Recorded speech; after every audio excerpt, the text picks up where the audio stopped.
Olá pessoal, bom dia. Hoje a gente levantou, como de costume, né? Bem cedo, mas hoje eu vou gravar cedo para vocês. Não são nem 7 horas da manhã desse sábado ainda. Mas hoje eu levantei motivado a gravar para vocês, porque por bastante tempo eu tenho pedido para as ondinas a presença da chuva. E hoje os elementais como um todo, né, nos agraciaram com a presença desse poderoso veículo de vida que é a chuva.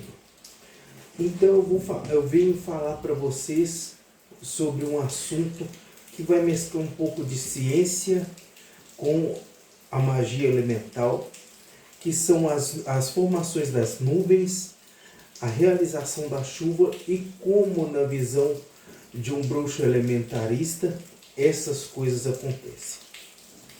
Bom, inicialmente temos a formação das nuvens. Para ter a chuva precisamos ter a formação das nuvens.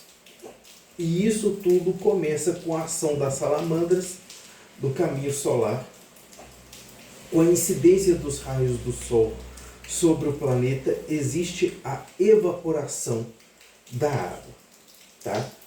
A evaporação da água acontece quando a água passa do estado líquido para o estado gasoso. E isso daí, se vocês prestarem bem atenção, isso vai vir em ressonância com algo que a gente vem falando constantemente. Para a água passar do estado líquido para o estado gasoso, aumenta-se a vibração da energia molecular da água. Com o aumento da vibração da energia molecular, as moléculas se separam, aquele conteúdo, aquele volume que continua constante, ele se torna proporcionalmente em tamanho maior, porém mantendo uma constância de massa, tá? Mas temos um volume maior, e ela, ao mudar de estado físico, do líquido para o gasoso, ela se torna menos densa. Quando ela se torna menos densa, ela se torna mais leve. E quando ela se torna mais leve e mais aquecida, ela sobe, ela fica mais leve que o próprio ar. Por quê? Porque o ar em torno daquele vapor está mais frio. Então, aquele vapor mantém uma densidade menor do que a do ar. Por que ele mantém uma densidade menor do que a do ar? Quando ele se expande, nós sabemos que entre as moléculas nós temos o elemento éter coordenado o tempo todo pelas fadas, a transmissão de toda a energia etérica, mas também entre as grandes dimensões nós temos a presença do ar. E através do éter nós temos a retirada de energia do ar e a retransmissão para as moléculas do vapor continuarem vibrando. Essa própria energia de vibração do vapor gera um ciclo de carga e recarga, e nós temos também a participação das salamandras solares, carregando de energia solar também todo o ar em volta daquele vapor. Então aquele vapor ascende a altas altitudes, se unindo em uma grande massa chamada nuvem. Dentro da nuvem, a água, nós vemos aí que ao falar do ar nós estamos falando dos elementais silfos, e quando a gente está falando da água, a gente está falando dos elementais ondinas. Então só aqui a gente já viu 4 dos elementais: as ondinas, os silfos, as salamandras e as fadas, tá? 4. Dentro das nuvens, a água se condensa em pequenas gotículas que não altera a densidade da nuvem a princípio. E elas podem, se estiver em camadas atmosféricas muito frias, elas podem se condensar tanto que formam cristais de gelo. Então aí nós temos a formação das nuvens num processo tão fantástico, onde a água se torna mais leve que o próprio ar, ascendendo acima das camadas mais basais da atmosfera. Tá? Não vou entrar nos nomes dessas camadas porque aí já complica demais. Então, meus amigos, então, minhas amigas, nós temos a nuvem e nesse sistema de energização, as nuvens existem sendo basicamente um composto de água, de vapor de água, de condensação de água, entremeada por ar e pelo éter, tá? Quando nós temos uma grande concentração de nuvens, em que as nuvens se tornam muito densas, as gotículas de água presente nelas se precipitam.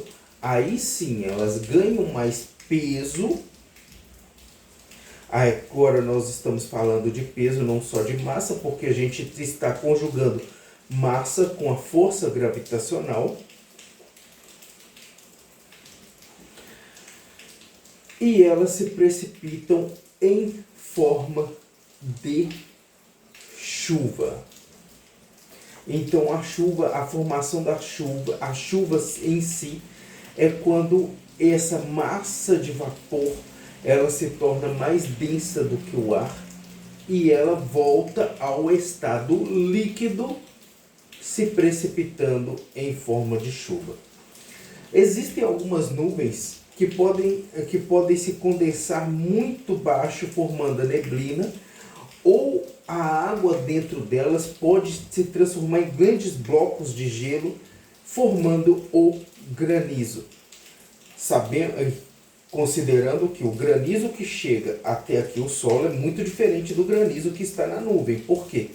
Pelo atrito com o ar, aquele gelo que cai vai se desgastando e ele chega aqui num tamanho diferente.